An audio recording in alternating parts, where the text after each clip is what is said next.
2 North Korean soldiers were captured by Ukrainian forces in January, providing the first undeniable proof that North Korea is directly involved in Russia's war against Ukraine.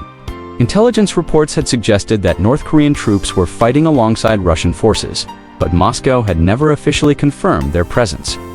This capture confirmed that thousands of North Korean soldiers were indeed deployed to the battlefield, far from their homeland, to support Russia's military efforts.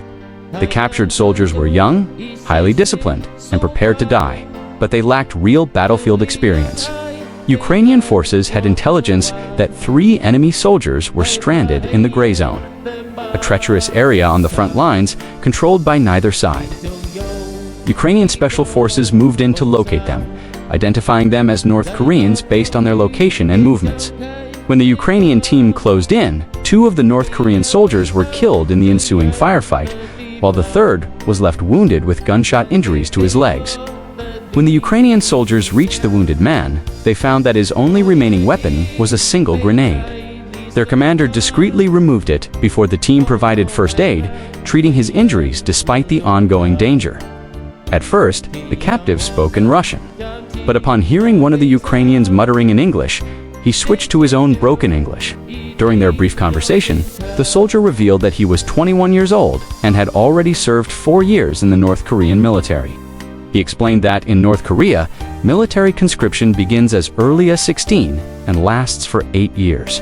This revelation struck one of the Ukrainian soldiers, who had been in the military for 12 years himself and was a father of 3, despite fighting for opposite sides. He couldn't help but feel compassion for the young soldier, who seemed more like a victim of circumstance than an ideological enemy. The captured soldier asked for water, which the Ukrainians provided. Then, he requested a cigarette, and they gave him one. In a surprising moment, he referred to the Ukrainian soldiers as brothers. This brief connection was soon interrupted by the reality of war.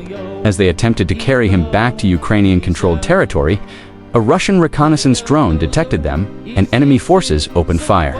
It appeared that the Russians were willing to kill their own ally, rather than allow him to be taken prisoner. Despite the attack, the Ukrainian team managed to transport the wounded soldier to an evacuation vehicle. However, as he was loaded in, he noticed the blue armbands on their sleeves, a clear sign that he was now in Ukrainian hands. Suddenly, fear overtook him, and he began panicking, desperately searching for his grenade, which had already been taken away.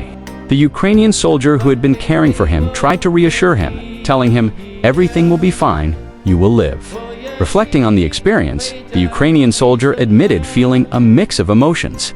While he felt genuine sympathy for the young man forced into war, he could not ignore the fact that North Korean troops had come to invade Ukrainian territory. Still, he expressed a wish to meet the soldier again under different circumstances, hoping that he might one day have a better life away from the battlefield. Enjoy our content, leave a like, and subscribe.